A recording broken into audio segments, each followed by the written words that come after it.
Magalhaes to Stokes, who's onside. 1-0.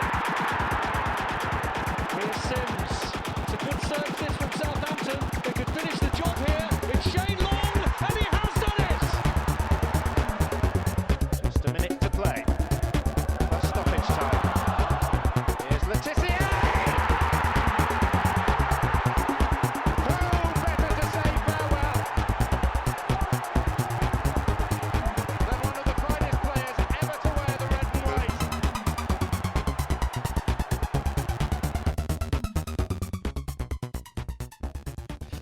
Hello and welcome. It is now episode, I think, 79 of the Saints FC podcast. It is I, John Bailey, and on the line I have Mr. Tom Parker. Tom, you're now one day beyond baby due date, which means you're still on the Saints FC podcast. Good news for us. Absolutely. Good Emma's news. probably twiddling her thumbs. I'm not sure she sees the benefit, but No. but the key thing is obviously is that we can keep doing the podcast. Yeah. I think it's quite good because in this time where the clock's ticking down to the baby's arrival, you're kind of just hanging around for something to happen. So it's good to have something to do. You know. Yeah, absolutely. It's good to have a distraction. Yeah. Because I think, beyond it's all going the to other be things chaos. that we were talking about, like curries and raspberry tea and other stuff. And other stuff, yeah. Raspberry leaf tea. Who knew these things existed? There you go. Yeah. And you know what? I think for this kind of hour of distraction, it's going to be pretty good fun because we've basically only really got good news to talk about, I think, until we get to the point where we start talking about Saints fixtures. So hopefully this is just going to be a really, really enjoyable podcast just to go through. The positivity podcast this week, John. It is the positivity podcast. Let's start off with one really positive bit of news and huge congratulations to Franny Benali, MBE. Yeah. Well, great. I mean, it is great, isn't it? He deserves that. I mean, I was at St Mary's when he, I think it was for the game against Newcastle. I can't remember when he came in after doing his 5 triathlons in 5 days or whatever it was. That one, and he sort of did a sort of lap around the pitch as best he could. And really incredible, and also what like a narrative arc, isn't it? For like Franny Benali, like a much loved Saints player, one of everyone's favourites. So many sort of memorable moments, playing in quite a memorable team, I think, for a lot of Saints fans. And then, sort of is a great club ambassador, and then just has this sort of renaissance, sort of 10, 15 years after he retires, and ends up doing such fantastic work. It's really great for the club. Oh yeah, it's really wonderful, and he's raised £1 million, over £1 million now for Cancer Research UK. So the reward is for services to cancer patients. The member of the British Empire, not for services to outrageous 2-footed high tackles. Which, of course, if there were MBEs awarded for such things, he'd have won one a long, long time ago, wouldn't he? He'd have got one for fashion, Yeah, definitely. If any Saints fans, any younger Saints fans haven't seen, I'm going to call it a tackle because I don't quite know what else to call it. His tackle on John Fashion is something to behold.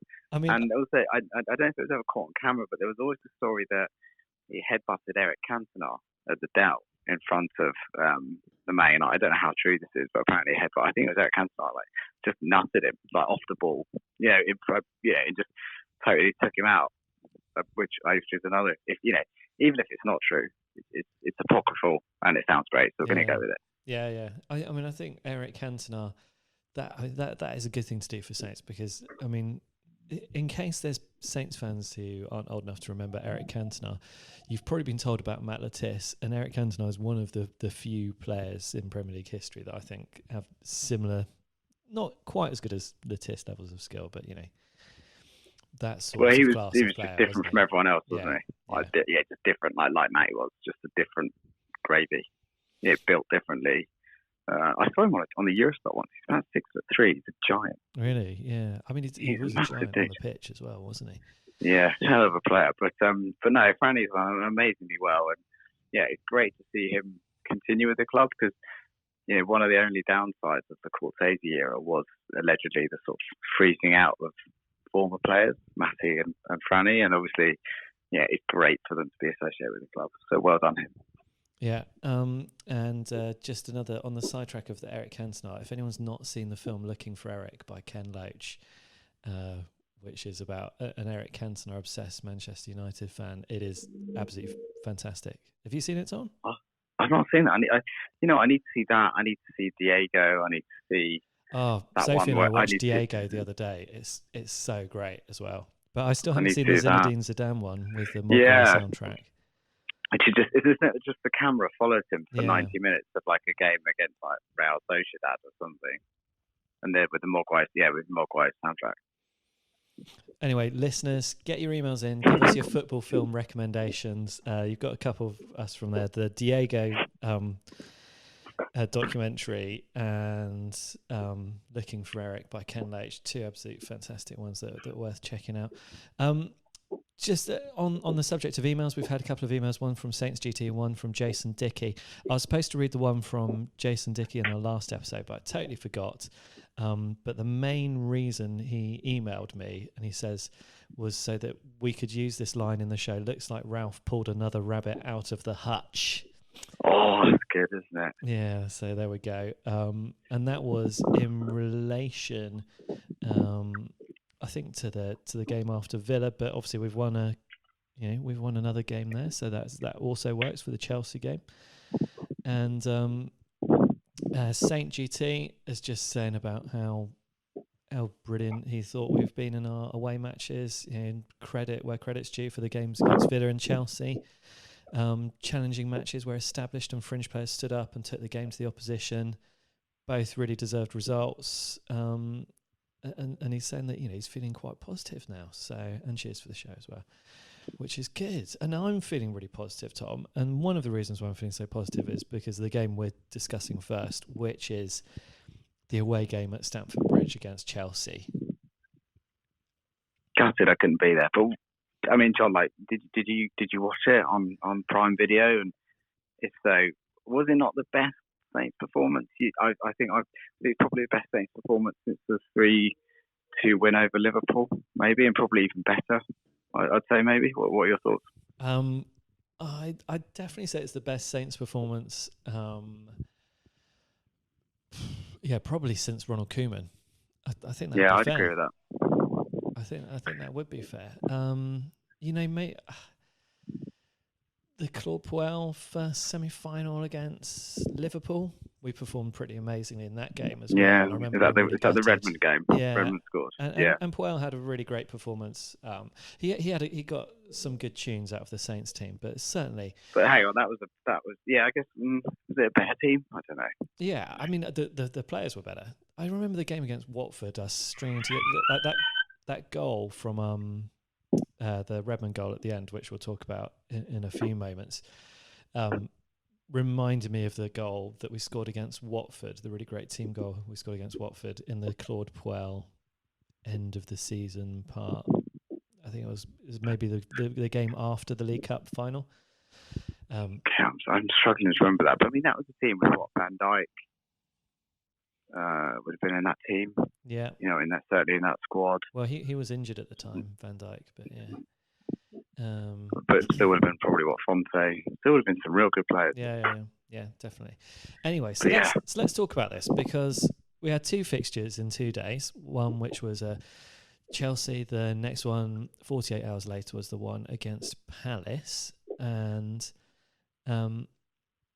I think kind of when you were looking at the fixtures, you probably felt like we weren't necessarily going to get anything at Stamford Bridge, although there were some cracks starting to appear in this Chelsea side. And I think the Chelsea side now are looking more like the Chelsea side we expected at the start of the season before they went on that really good run. And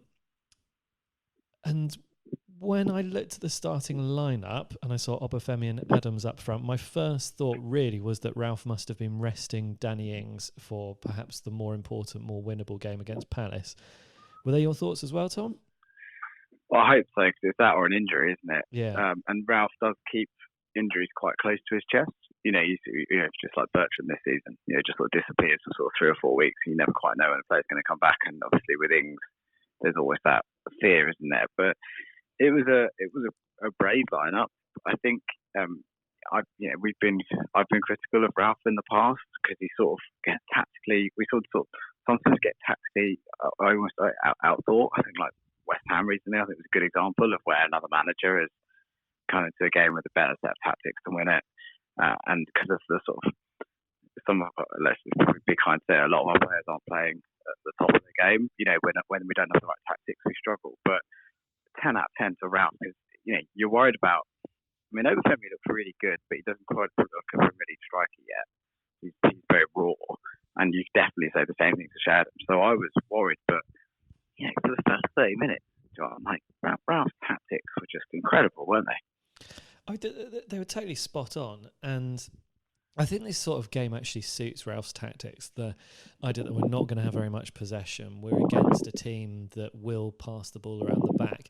It gives us the opportunity to unleash the press. And, I think there was a little bit of rotation going on. And I think he thought, if we're going to get anything against Chelsea, it's going to be by pressing, working really, really hard, running at them, constantly pressing them. And I thought, he probably sent out Obafemi and Adams, was like, okay, let's see how hard you guys can work. Can you work really, really hard for me and make something happen? And, those two were great. I thought really, really great. I also thought Stuart Armstrong was absolutely fantastic. I think... go on. Sorry. Is that his best game in a Saints shirt so far? Well, he's just, we spoke about this, didn't we, last week? Saints are better with Stuart Armstrong, and we'll talk about Palace. But again, I don't know anything about football, right? But I do sincerely believe that we are better with Stuart Armstrong in the team, and because we talked about this, we didn't try and force a winger to play as part of the midfield unit, which is what we did against Palace, by the way. But we just seem to gel, don't we, with Armstrong, and also Armstrong has the skill to. And you saw it a couple of times against Chelsea, to bring the ball away from players. But what Armstrong's very good at, unlike a certain Moroccan, is Armstrong doesn't overplay. Armstrong wins that ball and deal with it. And if you look at the first Saints goal, this was brilliant, wasn't it? Because it was, who was it? Was it Willian or someone running down the left, or Hudson-Odoi? I think it was Hudson-Odoi. And you saw three Saints players. I think it was a combination of Cedric, Armstrong, and then Pierre put the press, didn't they, on Hudson-Odoi, and that's where it came from. And Saints were so good, and if you sort of divide that game up into thirds, first 30 minutes was about, can Saints frustrate them? Can they have a go, get the crowd back against the Chelsea team that lost at home to West Ham, lost at home to Bournemouth, and kind of a bit similar to Saints, isn't it? And that they're just very poor at home. And Ralph's master plan works brilliantly. And then, you and I, John, we've seen Obafemi a few times. We saw him against Fulham in the flesh. We saw him against Arsenal recently, and he undoubtedly is very fast. He's very strong. He's very he's very aggressive. But he doesn't strike me as a skillful player. But when he picked up that ball from Pierre, what was he? It was a fantastic goal, wasn't it? Yeah, was it from Pierre?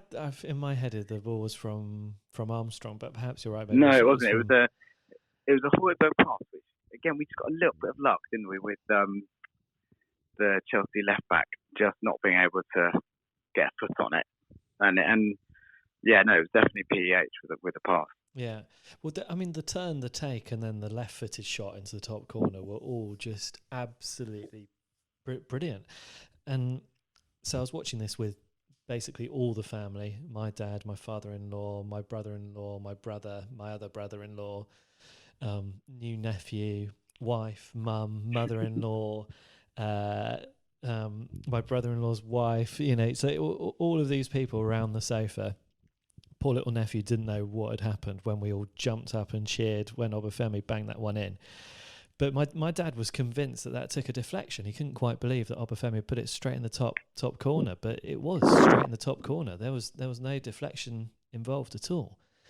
No, and it was brilliant. Everything about it was, the turn was good, the positivity to run, just to run directly, and then that touch just to take it. I think it's away from Zuma, or really I can't remember, just away from the centre back and just bide the time, and then like a postage slammed left foot into the top corner, and Kepa had no chance. And I think it was amazing because it kind of it sort of showed that the tactics work.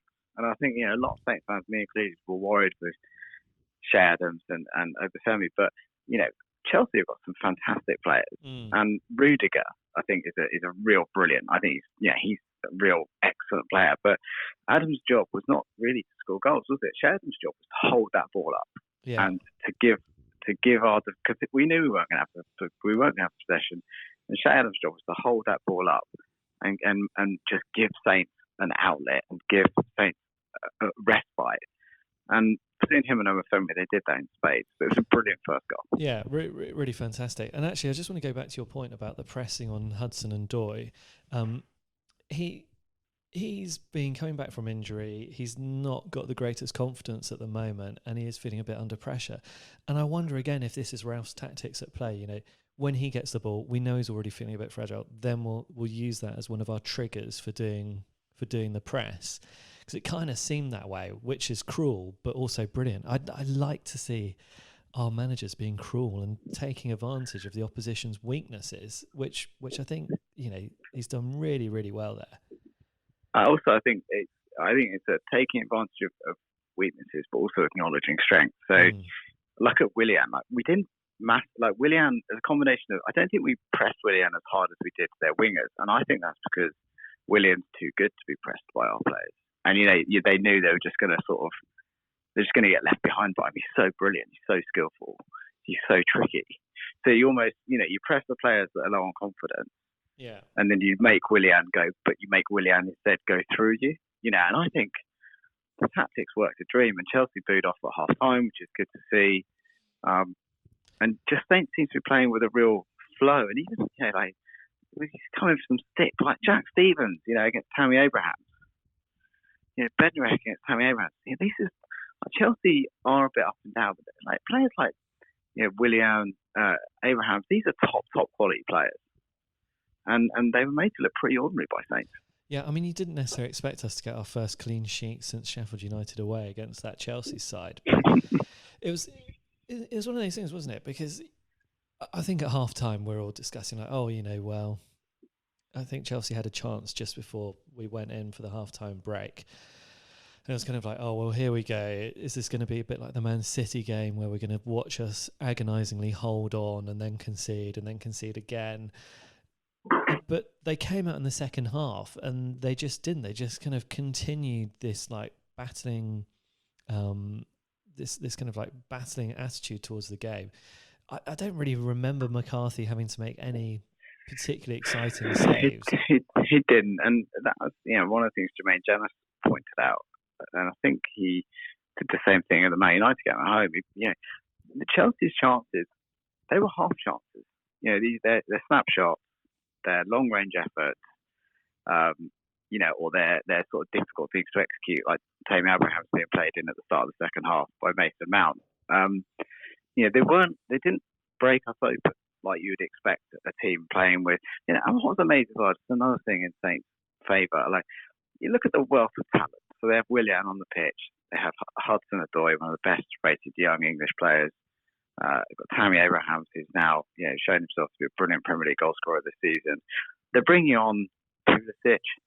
They're bringing on they've got real talent off the bench, and Saints weathered the storm. And you're right. I mean, they didn't really have much of a chance, Chelsea. And then obviously we move to what is, if you're a purist and you love individual goals, or if you're someone like me who loves a team goal, which is our second goal, John, has got to be a contender for Premier League goal of the season. Oh, it was just absolutely gorgeous. I'm sure most Saints fans have watched it many, many, many times, but 15 passes, I think, in the build-up, starting from, was it a Bertrand throw-in on the left-hand side, Redmond, Cedric, Ward-Prowse, all involved. Yeah. Goes Pierre back. Goes back. And I really feel like Stevens is the man that he starts the final finesse flurry finish, doesn't he? By bringing the ball out from defence, which he is so good at doing. And he started to do it, John. He started to do it more often. He sort of opens up his body, you know what I mean, and runs. I think it must be a deliberate tactic, because I think if you imagine if you're lined up and you're like, okay, well we know the winger's going to attack us, and we know that the centre midfielder's going to get forward, and we know that the forwards are going to be up there. But then all of a sudden, if you've got like a centre back, you know, like you have these perfectly laid plans, and if you've got a centre back who can bring the ball into space and draw someone out, and was it his pass to Danny Ings, or him to Armstrong, then to Ings and back to Armstrong? But it was just all beautiful. It was like real Barcelona stuff. It really was. I mean, it was just wonderful to watch. And you're right about, like, you know, as soon as Stevens brings the ball out the pitch, it causes panic, because suddenly there's a player that no one's got a job to look after in a defensive position. And the interchange down the right-hand side with Stevens, Armstrong and Ings. And was it Armstrong's ball over the top, which apparently grazed the top of Kante's head as it went across? I mean, I think that's generous. I actually think Conte lifted the ball over. Do you think? From the angle, I think I've seen it, and it looks like it's actually Conte's pass to Redmond, but we'll just forget that, because Armstrong would have definitely done the same thing anyway. Yeah, I'm going to dispute that. I'm claiming this for Armstrong, and but then Redmond's finish is perfect as well, isn't it? You know, just the and little also dink past Kepa. You know, there's no if every man panic. needs the goal. He did the perfect thing. Yeah, and also, like, you know, fair play to him. He missed that chance, arguably an easier chance earlier, you know, a few minutes before that, and you do wonder. And also, like, I think Redmond is a player, and I think we've spoken about this before, that really wears his heart on his sleeve, isn't he? He's not some ice cold guy. You know, you can see when he's frustrated. It's like any Saints fans who's been at games and sat near the wing that Redmond is playing on will have heard him. You know, he's very vocal, isn't he, with his frustrations to the other players. Yeah. You know, he's he wears his heart on his sleeve, it's safe to say. And I think, you know, when he missed that chance against Kepa, and he sort of goes down and he sort of bangs, you know, rubs his head, and you're almost like, you know, is he going to be able to maintain his focus? But it was a brilliant little dink, and it was, you know, I can't think of a better team goal from Saints for a while. You think this goal at Watford, obviously, John, I need to dig this goal out. But yeah, I mean, it was a fantastic goal,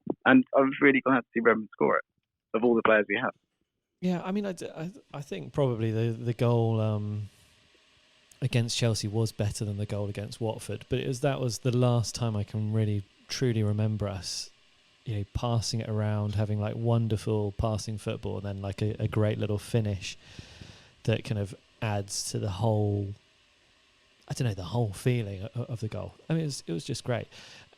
And, you know, going back to the tactics, it was absolutely spot on. It was the right sort of game for the tactics, but finally we got a decent result against one of the big six teams, a team that's challenging for Champions League places. We did it with only 33% possession.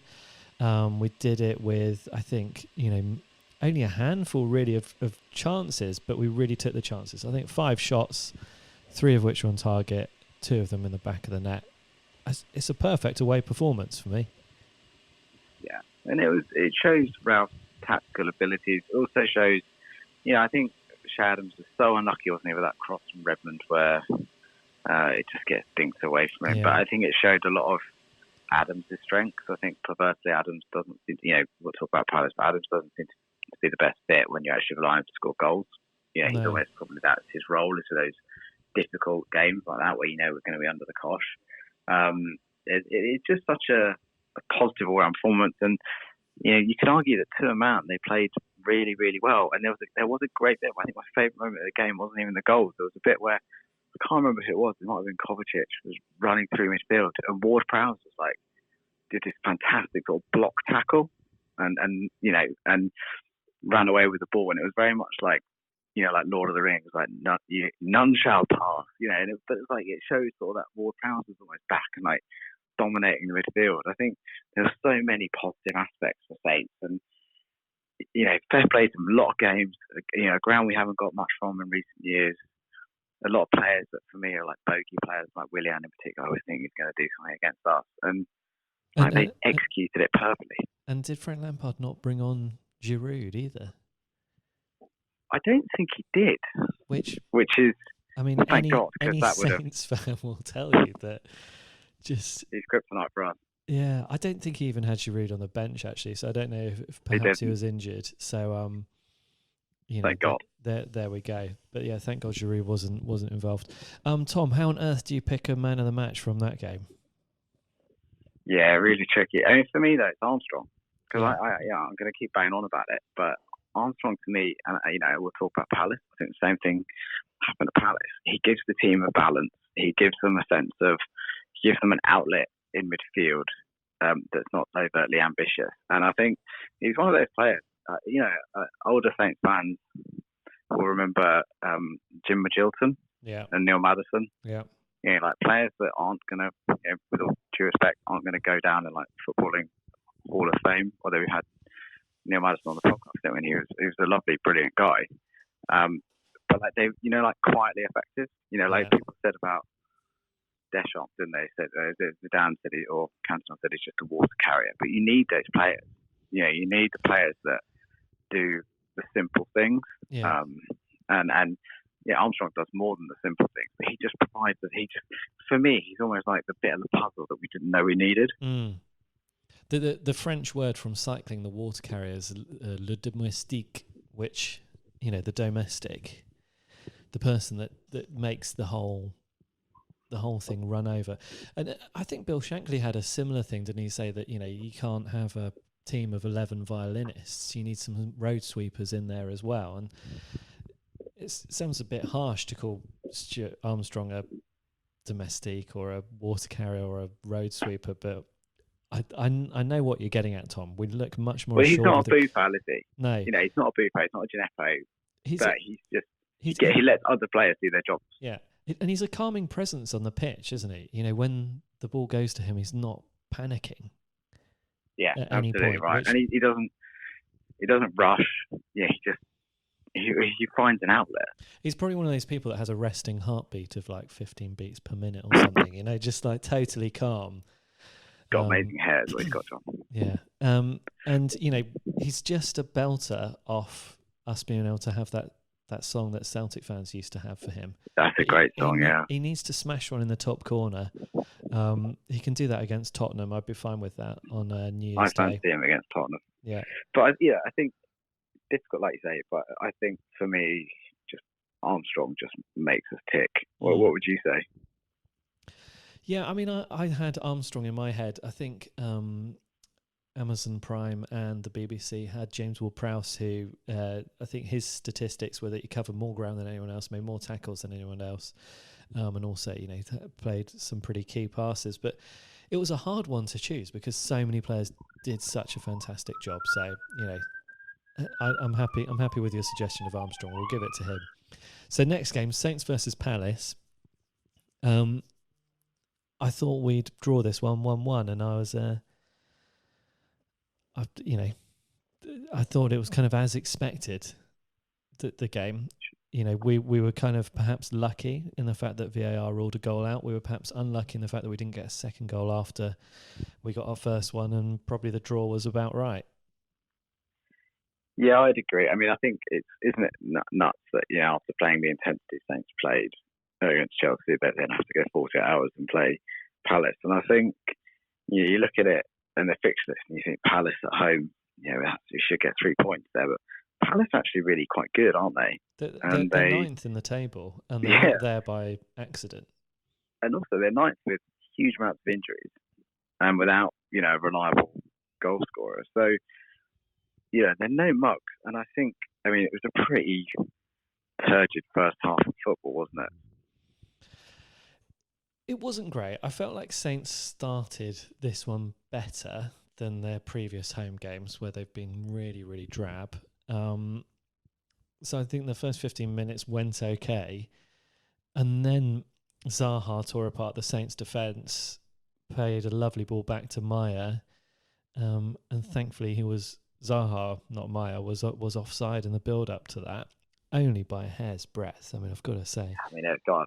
have been the other way around, John, you've gone mad. Oh, I'd have been absolutely livid if Saints had a goal ruled out that was that close. But I guess that's what VAR gives you, isn't it? It gives you a definite answer. If there's a rule with a definite rule, then it gives you a definite answer. If he's even if it's half a millimetre offside, it's offside as far as the rule book is concerned. So I saw a very good comment, I think, on a Guardian article earlier, which is that if you introduce machines into things, you can't have, well, it's only a little bit, it's binary, either is or isn't. And I think Saints have had the second most benefit decisions in their favour of any team. But if you look, he was offside. That goal would definitely have stood. And where would Saints have been? I don't know. It's tricky, but it wasn't the best first half of football, let's just say. No, and then pretty much the rest of the first half was a bunch of fouls, wasn't it? Saints running at Palace fouling, Palace running at Saints fouling. They're an interesting bunch, aren't they? There was a chance which I would have bet on Bednarek to finish. That James Ward-Prowse cross from the free kick, and Bednarek was just totally unmarked at the back post. But I think the ball just bounced a little bit too high. Yeah, he got under it, didn't he? Yeah, he doesn't quite read the flight of the ball.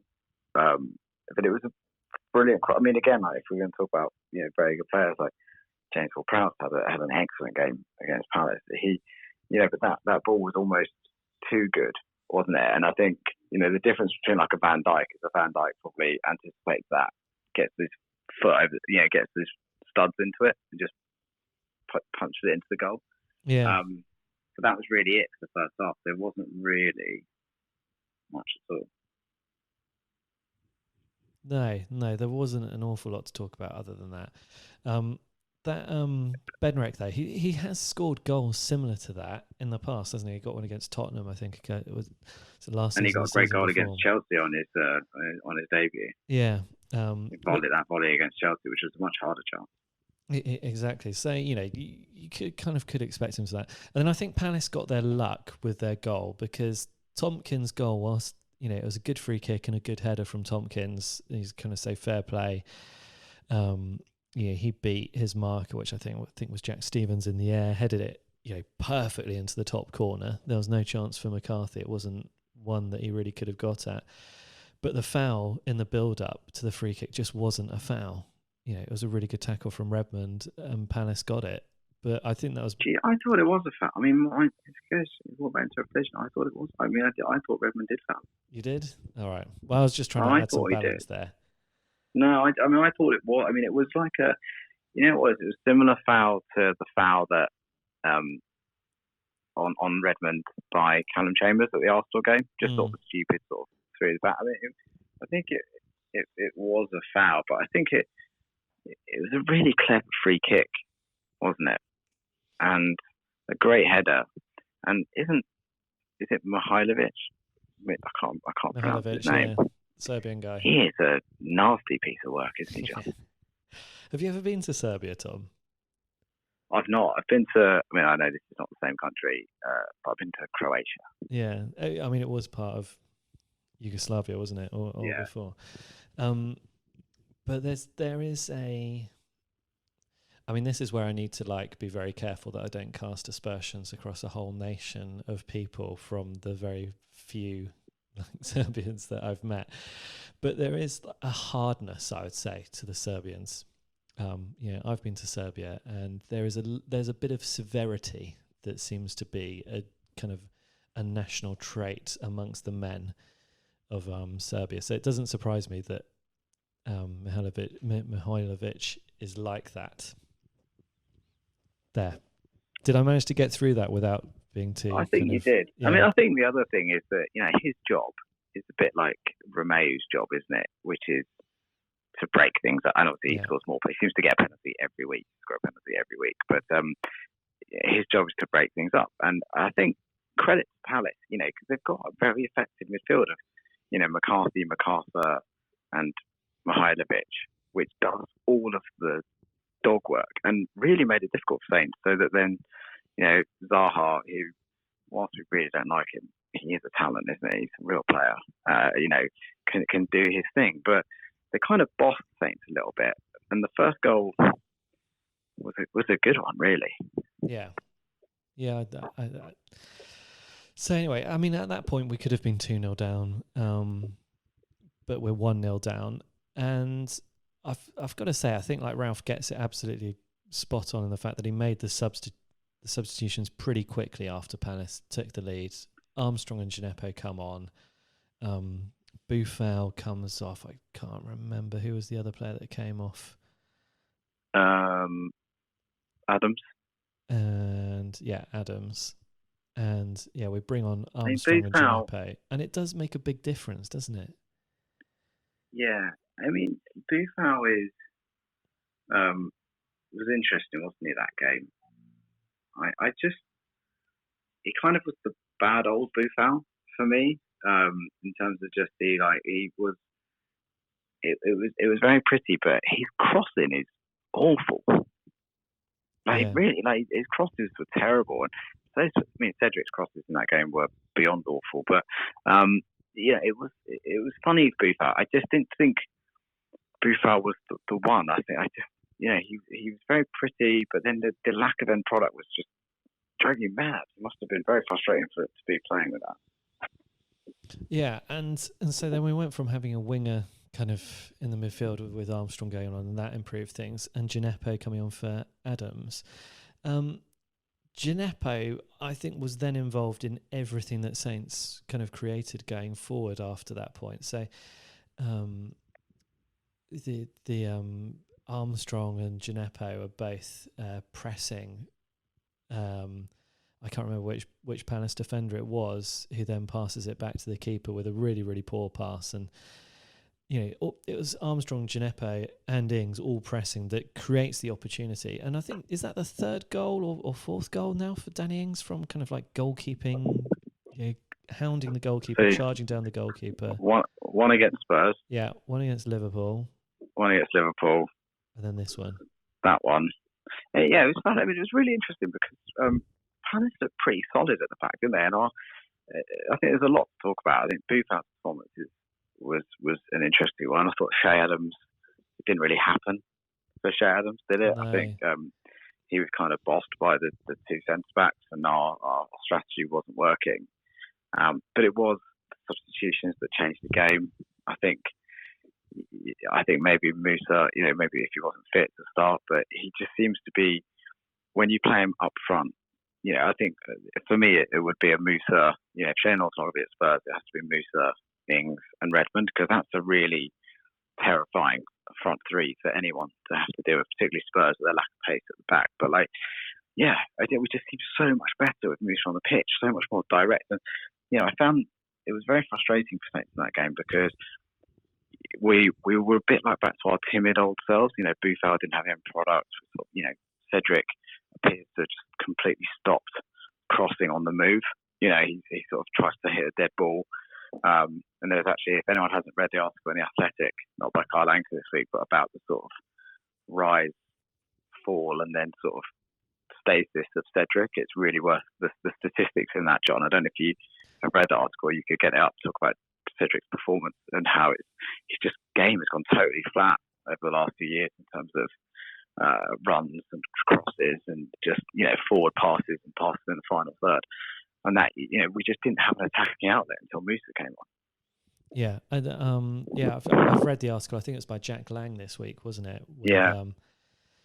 On Cedric, and it is kind of like the rise and then the kind of rather slow mediocring of Cedric, and kind of asking the question, is he going to leave us with some good memories at the end? And I hope he does.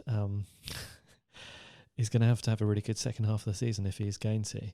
I think we can move on from Palace. I think maybe we should mention the Gineppo shot, which Gita pulled a pretty good save from, and Redmond trying to square it to Ings in the box where you'd have thought he'd bash it in. Interestingly, obviously because the VAR goal doesn't count towards XG, but in the XG of this game, it was 1.5 to 0.2. So really, we should have come out with all 3 points according to the quality of the chances.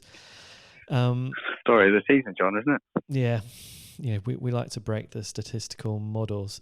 I'm just going to read out a tweet from Dan Fox. He's a listener, tweets in quite regularly. His tactical input, number one, he's got three things that we need to do. Number one, more deep crosses with headers from back across goal from the back post for Ings to pounce on. He'd like to see.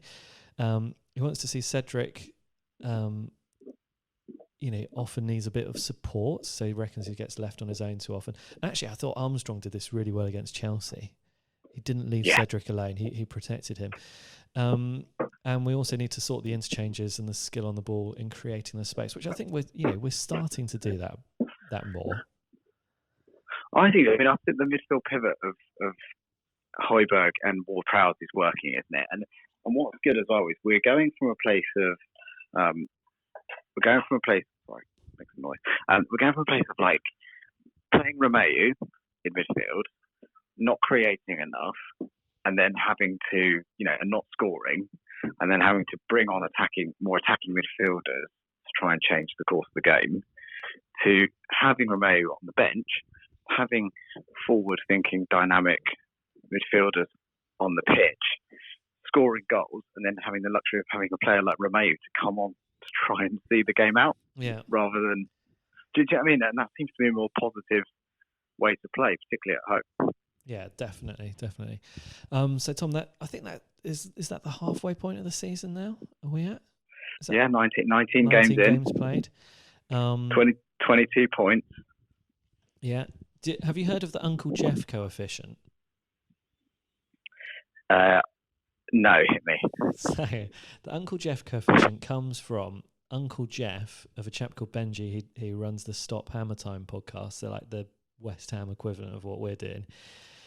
And his coefficient is basically looking at how your team has performed against the same teams from last season. Are you doing better or worse than you did last season? Obviously, at 19 games, that's the perfect point to check in on this coefficient, because you've played everyone in the league once, and Saints are 6 points. Saints are 6 points better off at this point than they were last season. So, kind of, I suppose that's not too surprising because of the Mark Hughes effect of last season. So is that? Tell me, John, is that coefficient? Is that like a coefficient that I could work out? You look at the table after 19 games, Saints have 6 more points, or is that kind of something clever looking at the difficulty of the games we've had? No, so it's something simple that you could work out, and the reason why it's perfect at 19 games is because that is the best point, the most simple point to look at it, because you can just do it against anyone. Throughout the rest of the season, the Uncle Jeff coefficient is a bit of a pain in the backside to work out, because you've got to compare, because you might have played Liverpool in February last season and then played them in March, so you're actually comparing against the teams that you've played. So it's more of a direct comparison to last season by team rather than by game week. But at this point in the season, it's perfect because you've played every team once at exactly the same point as you were last season. I think if you think about where we were October the 26th, losing 9-0 at home, we've now marched up the table, only 14th, but I don't have the table in front of me, but like the great thing is how tight this table is, and how Saints could, we're a couple of wins away, like everyone is, from actually being ridiculously, doing ridiculous well. I mean, now we're at 22 points. We beat Spurs at home, which is feasible. That could see us up to 11th. Well, one of the things that I think is most upsetting is that late equaliser we conceded against Arsenal. If we hadn't conceded that, we'd have 2 more points. They'd have 2 fewer. We'd be where Arsenal are, and Arsenal would be where we are. They'd have one. Oh yeah. No, they'd have one. Oh yeah, fewer. they'd have 1 fewer, and we'd have 2 more. 2 more. We'd be above Arsenal. Yeah. I mean, look, don't whisper it, but in a perfect world here, you could see 2 of the dream teams getting relegated, which is West Ham and Arsenal. Arsenal are not going to get relegated. Come on, Tom. But wouldn't it be something? Wouldn't it be really something? It really would. But yeah, I mean, we're goes to show how well we've done since that Leicester game. Yeah, I think it's safe to say, and we can now look at games like Tottenham and be really positive and think, we can give Spurs a game. If we can keep Harry Kane quiet, we can give Spurs. I mean, that's a big if, isn't it? We can give Spurs a game. Yeah, I mean, not only do we have to keep Harry Kane quiet, we just have to not let him get the ball at any point whatsoever, because we know that he'll score against us. So anyway, we're 6 points better off than the same point last season. We have got a tough run of fixtures coming up next. But I'm feeling a lot more positive now than I was a few weeks ago, Tom. I'm feeling like we could do this. I'm feeling like Ralph has kind of started to get a grip on what's going on a bit more. I think a few weeks ago there was some question marks. I thought he looked a bit panicked. Do you know what I mean? We have got some. You're right, John. I mean, looking at this fixture list here, we have a difficult and then a better run of games, you'd argue. I mean, God knows what'll happen at home to Wolves. Away at Leicester doesn't look good, does it? But I mean, these things don't really matter. If we can just be consistently picking up points all the way through. I mean, February looks like an interesting month, starting away at Liverpool, and then Burnley at home, Villa at home, West Ham away. You'd be looking to get 9 points from those 4 games, wouldn't you? Yeah, I think so. The other thing we need to talk about in January is transfer rumours. I think there's one that's getting a lot of social media noise at the moment, which is a Che Adams loan out to Leeds United. Personally, I can't see this myself. Why would you loan him out when we know that Obafemi, Ings and Shane Long all love to get an injury? Yeah, I can't. I mean, it would be very surprising. You imagine it would be like I completely agree with you. I think, Obafemi can't play games in quick succession, which is quite worrying. Shane Long has got what could be quite a serious injury. Again, no one really knows. Yeah. And that leaves us just with Danny Ings. So, yeah, you'd be mad to let Che Adams go. Yeah. Absolutely mad. And also, Che seems to be a sort of, he's not going to start. He's not going to start any games over Ings, and I don't think him and Ings up front seems to work particularly well. As opposed to, instead I'd rather have a more direct, pacey winger. But if we're winning, 1-0 at home, 10, 15 minutes to go, and Danny Ings looks knackered, Che Adams is a great player to bring the ball on, hold that ball up, and try and relieve the pressure. I just can't see us letting him go. Right, Tom. Also, this will be the last podcast of the decade. Oh.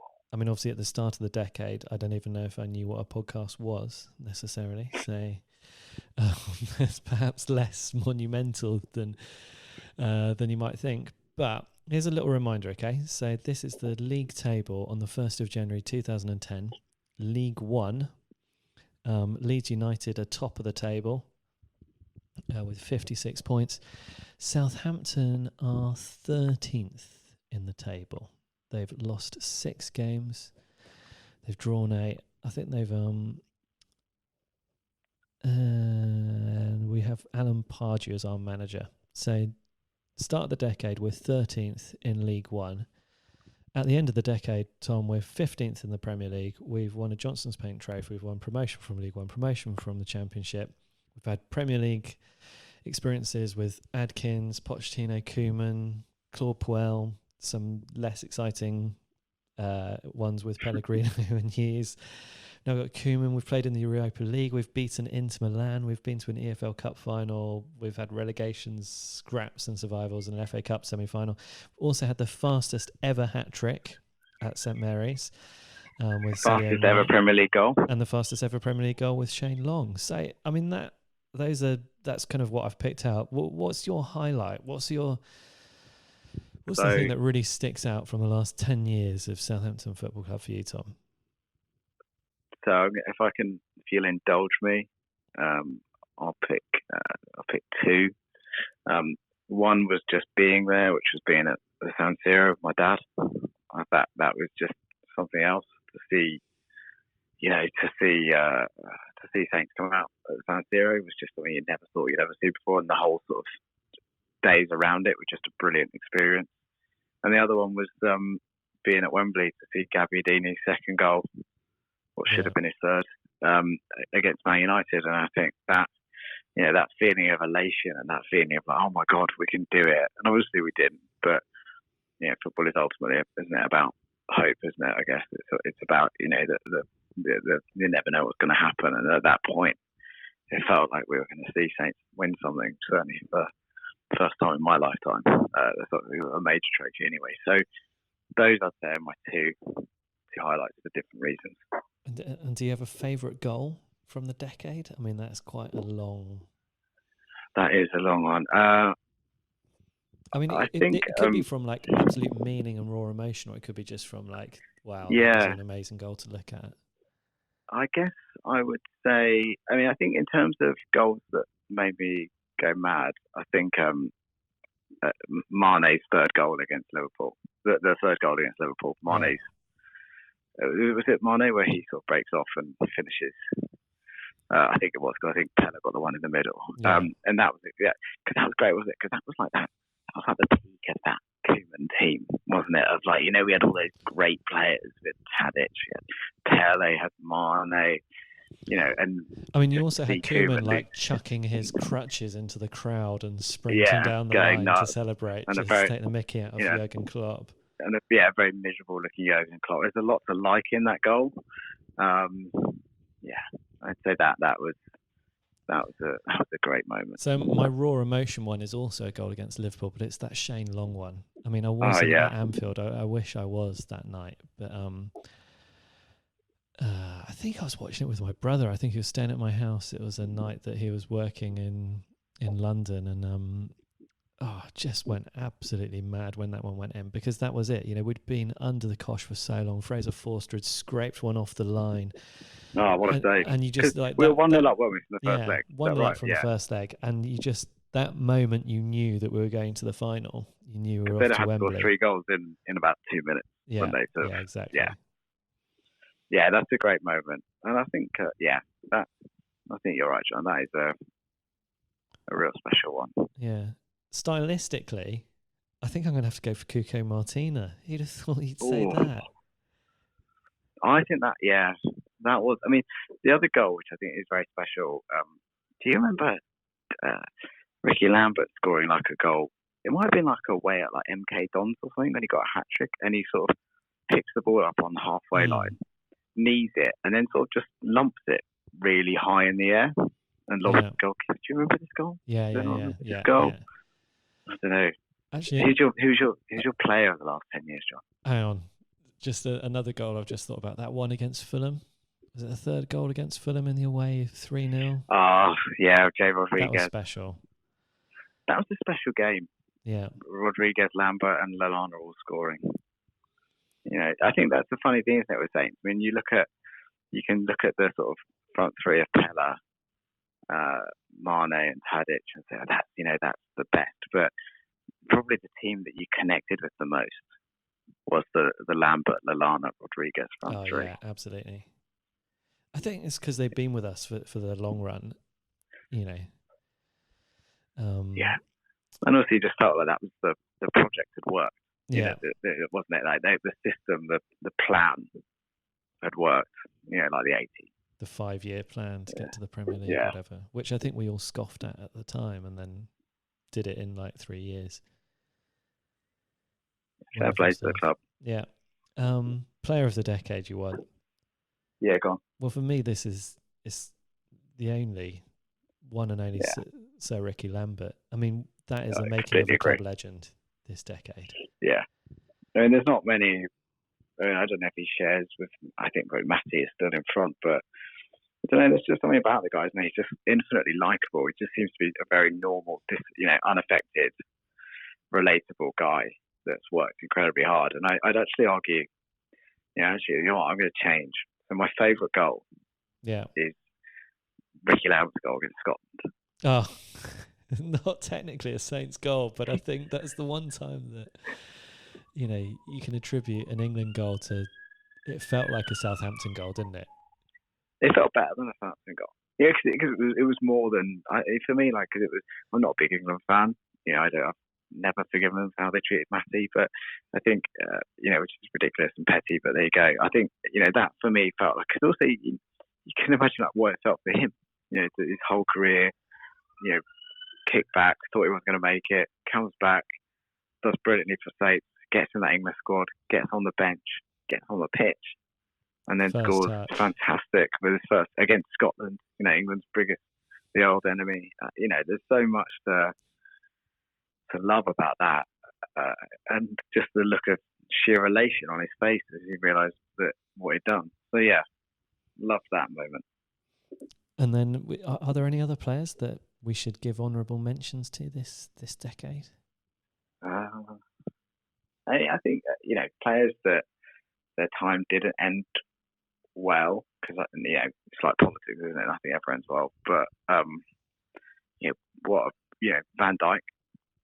I know the way he left under a cloud, but what a player, and you could argue that of the sort of best 5 players in the world right now, 2 of them come from Saints, which is really something in Mane and Van Dijk. It's funny. We've seen we've seen some real fantastic players. We've seen sort of some real oddities like Gooley.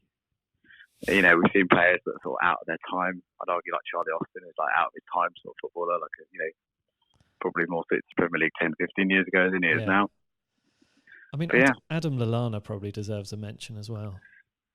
Yeah, he left. Let's talk about leading under a cloud. He left under a bloody hurricane.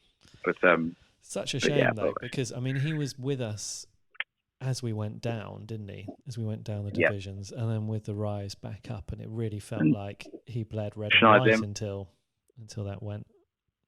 Yeah, Schneidlin was another one. No, Schneidlin. Schneidlin.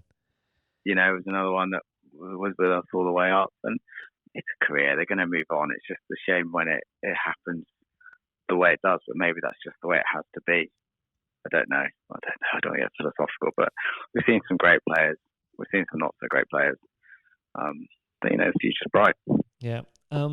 Listeners, give us your shout for moment, goal, player, match, whatever it is of the decade. If you fancy, we're on Twitter at saintsfcpodcast. We're also on email, saintsfcpodcast@gmail.com.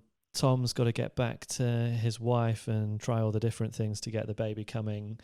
And I've got to, I suppose, edit and upload this.